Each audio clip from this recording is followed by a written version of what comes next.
Caros irmãos, graça e paz. É muito bom poder transmitir a vocês a palavra do Senhor. Temos tido a grande oportunidade de estarmos sempre expostos à palavra de Deus. Vimos em ocasiões anteriores acerca da autoridade de Cristo sobre a tempestade, sobre os demônios, sobre as enfermidades. E hoje eu quero tratar com vocês acerca da autoridade de Cristo sobre a morte. Abramos as Escrituras em Lucas capítulo 8, a partir do versículo 40. Lucas capítulo 8, a partir do versículo 40. Localizaram? Nobres, antes de lermos, me permitam fazer uma breve explicação. Os milagres que Jesus fez na vida da mulher e da filha de Jairo estão entrelaçados, intimamente relacionados.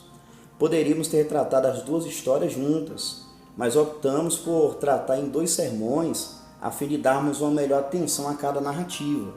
Por isso leremos hoje os versículos 40 ao 42 e depois os versículos 49 ao 56. Assim lemos os versículos 40 ao 42. E aconteceu que, quando voltou Jesus, a multidão recebeu, porque todos o estavam esperando. E eis que chegou um varão de nome Jairo, que era príncipe da sinagoga, e prostrando-se aos pés de Jesus, rogava-lhe que entrasse em sua casa, porque tinha uma filha única, quase de 12 anos, que estava à morte. Agora leremos os versículos 49 ao 52. Estando ele ainda falando, chegou um da casa do príncipe da sinagoga, dizendo: a tua filha já está morta, não incomodes o mestre. Jesus, porém, ouvindo-o, respondeu-lhe dizendo: não temas, crê somente, e será salva. E entrando em casa, a ninguém deixou entrar, senão a Pedro, e a Tiago, e a João, e ao pai e à mãe da menina. E todos choravam e a pranteavam. E ele disse: não choreis, não está morta, mas dorme. E riam-se dele, sabendo que estava morta. Mas ele, pegando-lhe na mão, clamou, dizendo: levanta-te, menina. E o seu espírito voltou, e ela logo se levantou. E Jesus mandou que lhe dessem de comer. E seus pais ficaram maravilhados. E ele lhes mandou que a ninguém dissessem o que havia sucedido. Palavra de Deus. Queridos, o texto nos mostra a autoridade de Cristo sobre a morte, quando ele ressuscitou a filha de Jairo. Trazer pessoas à vida após a morte foi um dos grandes milagres que o Senhor Jesus realizou durante o seu ministério terreno. Lemos nos evangelhos que ele ressuscitou o filho da viúva de Naim, ressuscitou seu amigo Lázaro, e no texto em questão, ressuscitou a filha de Jairo. E como sabemos, o milagre que Jesus realizou na vida da mulher que sofreu com fluxo de sangue, e também o da filha de Jairo, em Cafarnaum, se deu quando ele voltou de Gadara. Lucas registrou, conforme o versículo 40, que uma multidão aguardava o Senhor Jesus do outro lado do mar, e de repente, um homem chamado Jairo foi ao encontro dele. O texto nos esclarece que ele era príncipe, chefe da sinagoga, isto é, oficial que era responsável pela ordem do culto na sinagoga. Selecionaria, por exemplo, os que dirigiriam as orações, que leriam as escrituras e quem pregaria. Era, portanto, um homem de eminência na comunidade. Alguns dos critérios que eram usados para escolher um oficial para a sinagoga era o seu caráter e a sua dedicação religiosa. Pelo ofício de Jairo, ele tinha uma ligação direta com os líderes religiosos que, naquela altura do ministério de Jesus, nutria declarada oposição contra o Senhor. E aquele homem, perante a multidão, se postrou aos pés de Jesus, não se preocupando com a sua imagem diante do povo, nem dos líderes religiosos, e pedia que Jesus entrasse em sua casa, porque a sua única filha, de quase 12 anos de idade, estava à beira da morte. Era como se a menina estivesse no estado terminal por causa de alguma doença grave. Aquele era um pedido de um pai desesperado, que estava prestes a perder a sua querida filha. Você que é pai, consegue imaginar ainda mais como Jairo estava sofrendo. E em face disso, ele se prostrou e pediu o auxílio do Senhor. O sofrimento levou Jairo aos pés de Cristo. Ele reconheceu que somente ele poderia intervir na sua vida. De igual modo, isso pode acontecer com muitas pessoas que, diante de tanto sofrimento, irão reconhecer a sua necessidade de Cristo e da sua intervenção salvadora. Em Mateus 11, 28, o Senhor diz: Vinde a mim, todos que estáis cansados e oprimidos, e eu vos aliviarei. E no final do versículo 42 do nosso texto, somos informados da prontidão de Cristo em atender o pedido dele. O Senhor Jesus vai em direção à sua casa, mas o texto diz que enquanto ia, a multidão apertava. E como vimos na sexta-feira passada, a mulher que sofria durante 12 anos é curada ao tocar pela fé na orla das vestes de Cristo. Jesus Cristo parou, perguntou quem havia lhe tocado. O que aquela mulher procurou fazer ocultamente, irmãos, o Senhor quis tratar publicamente. Aquela mulher, como vimos, não pôde ocultar-se e passou a relatar diante de todo o povo a causa por que havia lhe tocado e como logo fora curada. Irmãos, isso foi como que uma interferência, por assim dizer, na ida de Jesus para a casa de Jairo. O problema da filha de Jairo era de emergência. Foi desafiador demais para o pai. Imagine você levando um médico para socorrer um familiar seu que está à beira da morte e no meio do caminho ele decide resolver algum problema no meio do caminho que não o seu. Ou pense em algum ente querido seu precisando de atendimento médico urgente. Você liga para o SAMU e de repente ela para no meio do caminho para atender outra diligência. Angustiante pensar nisso, não é verdade? E foi isso, sem dúvida, irmãos, que Jairo sentiu. Embora o texto nada diz sobre a reação de Jairo enquanto esperava o Senhor Jesus, durante o tempo em que Jesus parou para lidar com o problema daquela mulher que sofria por 12 anos com hemorragia. Mas apesar da espera, Jairo, meus irmãos, ele presenciou a cura daquela mulher que tinha uma doença incurável na ótica humana e ouviu que aquela mulher testemunhou. E ao ouvir aquilo que a mulher testificou, a sua fé em Cristo deve ter aumentado, pois se através de um toque na orla das vestes de Jesus aquela mulher fora curada, não seria difícil para Jesus lidar com a cura da sua filha. Meus irmãos, mas enquanto Jesus despedia a mulher que havia sido curada para seguir em direção à casa de Jairo, alguém da sua casa apareceu com uma mensagem que Jairo não estava pensando que ouviria, uma notícia que fez ele perder o chão. Veja o versículo 49. Estando ele ainda falando, chegou um da casa do príncipe da sinagoga dizendo: a tua filha já está morta, não incomodes o mestre. Que notícia deplorável para Jairo. A sua fé, que estava aumentando gradativamente, foi abalada. O conteúdo da notícia refletiu o que o mensageiro pensava. Na verdade, Marcos registrou que foram alguns da casa de Jairo. Eles pensavam que Jesus só poderia curar a filha de Jairo e mais nada.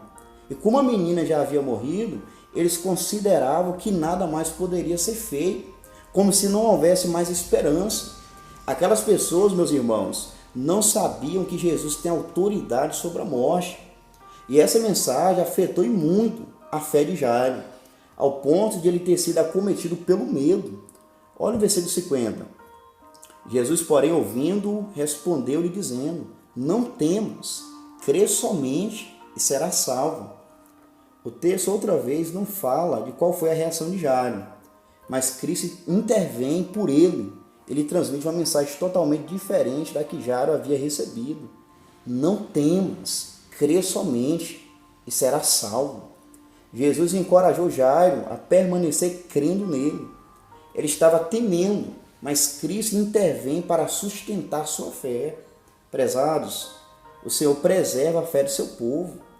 E o que precisamos fazer é rejeitar o conselho dos ímpios e crermos nas palavras encorajadoras de nosso Salvador. Podemos compreender que o plano de Cristo não era curar a menina, mas ressuscitá-la de entre os mortos. O problema de Jairo passou do problema de saúde da sua filha para a sua morte. E mais, aqui precisamos entender que tudo que Jairo estava enfrentando tinha como causa aquilo que trouxe todo o sofrimento ao mundo.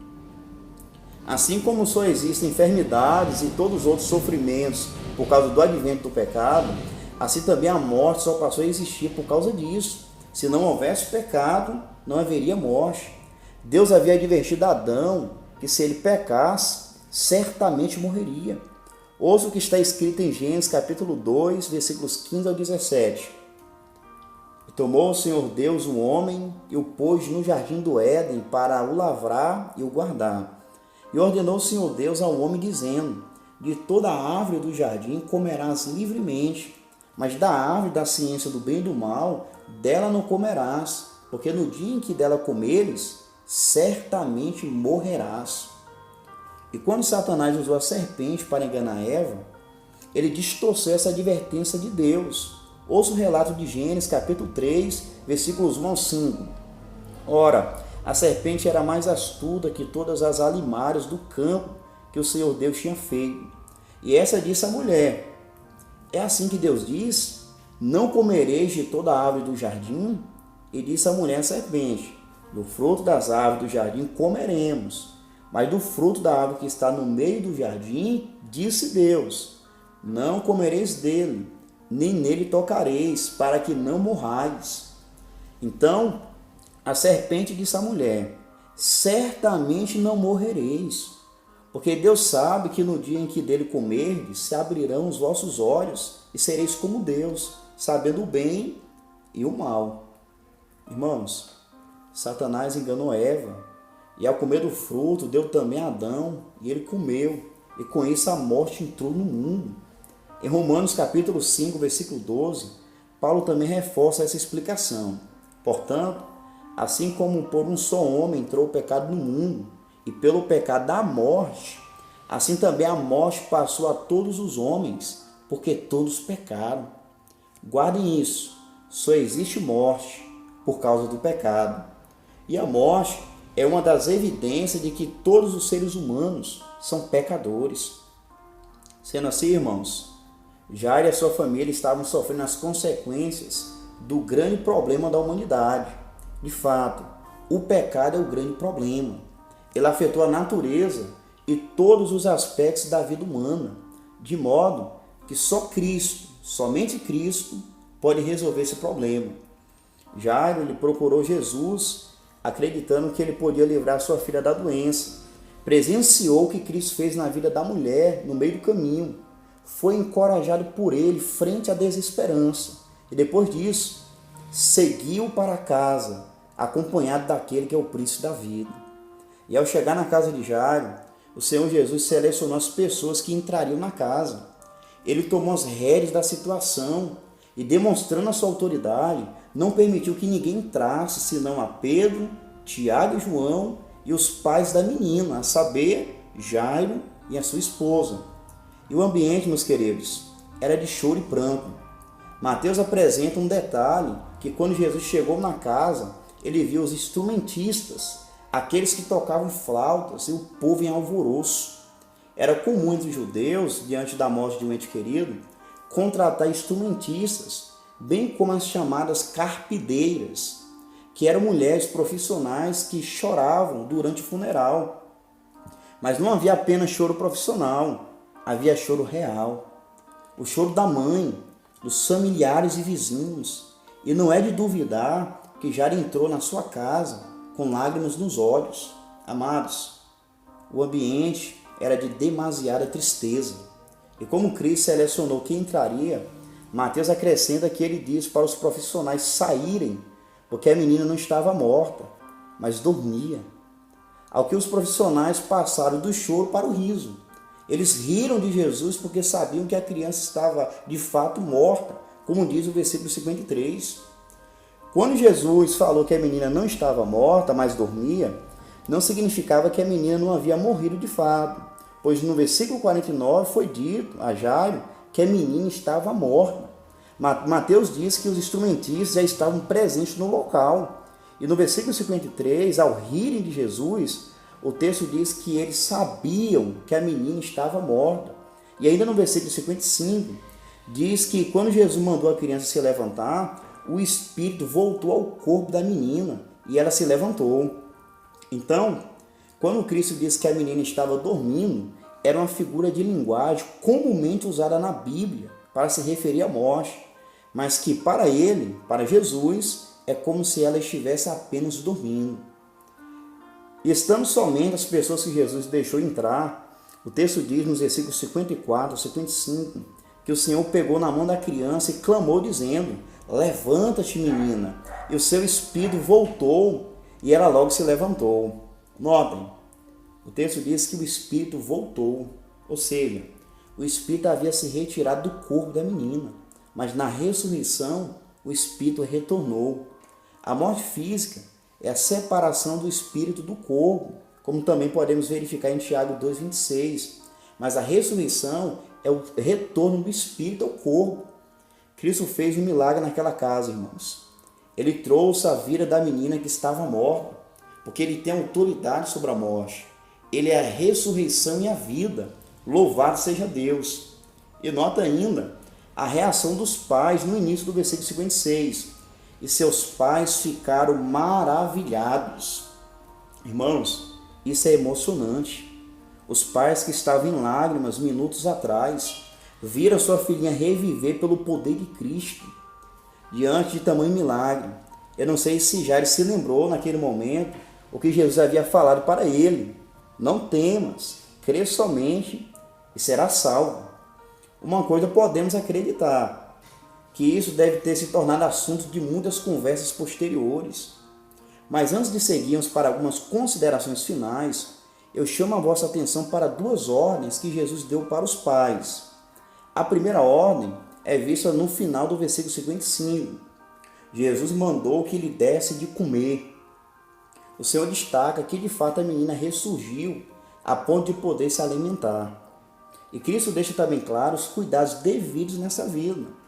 É possível que aquela criança não estivesse se alimentando durante a doença, mas os pais deveriam, depois do milagre, cuidar também do aspecto físico da criança. A segunda ordem está no final do versículo 56. E ele lhes mandou que a ninguém dissesse o que havia acontecido. Isso é curioso, porque todos os que estavam do lado de fora saberiam que Cristo ressuscitou a menina e, sem dúvidas, compartilhariam o que ele fez. Jesus ordena a Jairo e a sua esposa que não espalhassem o que havia ocorrido, porque disso, irmãos, resultaria uma publicidade que levaria as pessoas a desviar a atenção na sua mensagem. Isso é totalmente diferente do que nós vemos hoje. Pessoas que, ao invés de pregar o evangelho do reino, estão querendo apresentar aquilo que lhes ofereça status e publicidade. Eles precisam aprender com Jesus. Irmãos, Cristo fez esse milagre, ressuscitou aquela menina para mostrar a sua autoridade sobre a morte. Ele é Deus e que, nas palavras de Ana, faz descer a sepultura e faz tornar subir dela. Vamos fazer agora algumas considerações finais. Precisamos entender mais algumas coisas que a Bíblia ensina sobre a morte. E por mais que não seja um assunto agradável, é necessário. A primeira coisa que podemos considerar é que a morte deve ser uma das certezas que todo ser humano deve ter. Em Hebreus 9:27 está escrito: e como aos homens está ordenado morrer uma vez, vindo depois disso o juízo. E como ouvimos as pessoas dizer que para morrer basta estar vivo. E isso é verdade. Com exceção apenas de Enoque, Elias e os crentes que estarão vivos por ocasião do arrebatamento, todos experimentarão a cessação da vida terrena.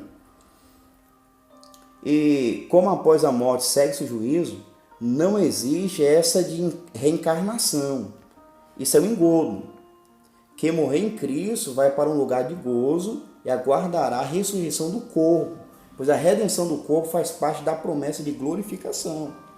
Mas os que morrem sem Cristo irão para um lugar de tormento até ser ressuscitado para a condenação eterna. Você que não é cristão, sabe que somente crendo em Cristo e na sua obra perfeita e se arrependendo dos seus pecados que você será livre da condenação. O segundo ponto que precisamos entender é que, embora a morte seja consequência do pecado, para o crente ela não é mais condenação.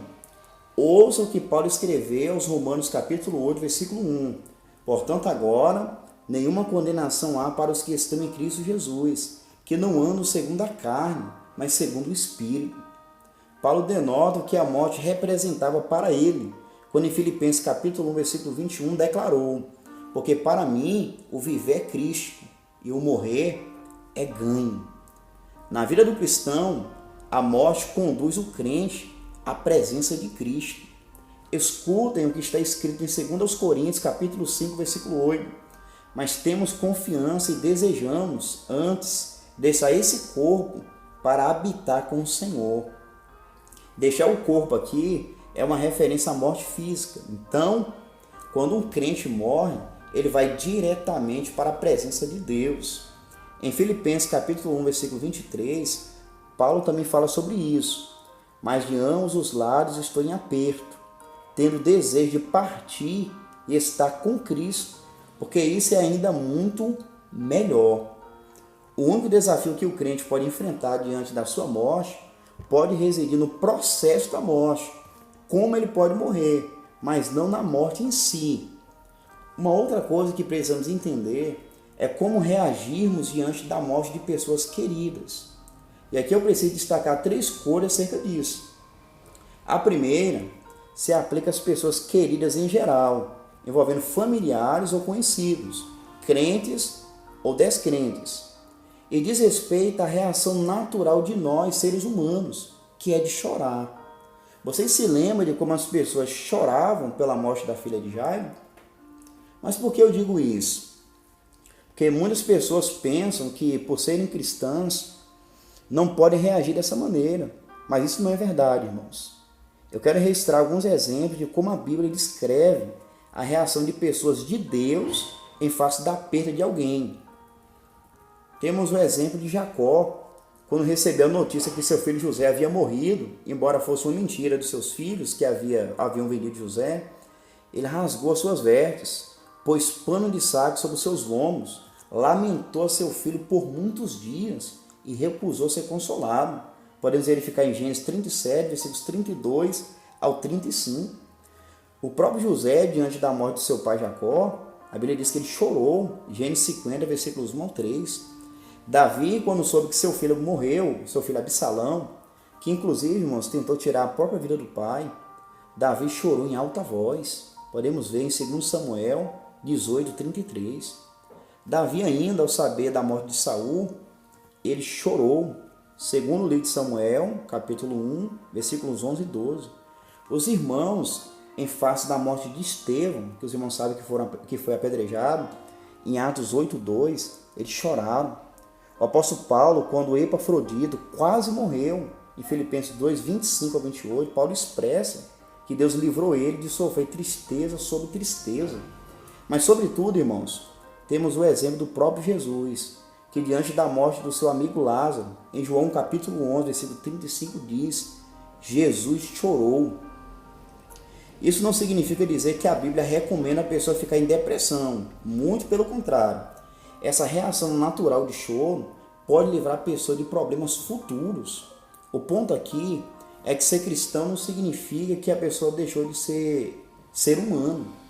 A perda é de fato um sofrimento indescritível e considerado a maior perda que um ser humano pode sofrer. A segunda orientação diz respeito à esperança e consolo diante da perda de alguém em Cristo que morreu, ou mesmo um familiar cristão. Ouça o que Paulo escreveu para os irmãos que estavam desconsolados e sem esperança, por pensarem que os seus que haviam morrido em Cristo, antes dele voltar, estivessem perdidos. Mas Paulo escreveu em 1 Tessalonicenses capítulo 4, versículos 13 ao 18, dizendo: Não quero, porém, irmãos, que sejais ignorantes acerca dos que já dormem, para que não vos entristeçais como os demais que não têm esperança. Porque se cremos que Jesus morreu e ressuscitou, assim também aos que em Jesus dormem, Deus os tornará a trazer com ele. Dizemos, pois, isso pela palavra do Senhor, que nós, os que ficarmos vivos para a vinda do Senhor, não precederemos que dormem, porque o mesmo Senhor descerá do céu com alarido e com voz de arcanjo e com a trombeta de Deus. E os que morreram em Cristo ressuscitarão primeiro. Depois nós, os que ficarmos vivos, seremos arrebatados juntamente com eles nas nuvens, a encontrar o Senhor nos ares, e assim estaremos sempre com o Senhor. Portanto, consolai-vos uns aos outros com estas palavras. Mesmo com a dor da perda, da saudade, que não é nada fácil, somos consolados porque eles estão em Cristo e quando na ressurreição estaremos outra vez com eles no retorno de Cristo. E a terceira ponderação é que a Bíblia ensina que numa casa onde há luto, temos a oportunidade para refletir nas nossas vidas, o que temos feito nas nossas vidas, como temos procedido e onde podemos parar. Ouça o que a Bíblia diz em Eclesiastes 7:2. Melhor é ir à casa onde há luto do que ir à casa onde há banquete, porque ali se vê o fim de todos os homens, e os vivos o aplicam ao seu coração. Uma outra coisa que devemos considerar, e a última nessa oportunidade, é que um dia a morte será aniquilada. Sim, a morte terá um fim, assim como todo sofrimento. O milagre da ressurreição indica claramente que somente o Senhor Jesus pode resolver o problema do pecado e os seus efeitos trágicos. E é justamente isso que é demonstrado na ressurreição da filha de Jairo. Somente em Cristo temos a esperança diante da morte. Cristo faz o que um homem não pode fazer. Nós já vimos isso. Ele acalmou a tempestade, libertou o gadareno da legião de demônios, curou a mulher do fluxo de sangue e ressuscitou a filha de Jairo. Tudo isso e muito mais ele fez, porque é aquele que tem toda a autoridade nos céus e na terra. E ele fará com que a morte seja aniquilada. Um dia ela não mais existirá. Ouça o que Paulo escreveu na primeira carta aos Coríntios, capítulo 15, versículo 26. Ora, o último inimigo que há de ser aniquilado é a morte. Essa é uma promessa cujo cumprimento é certo.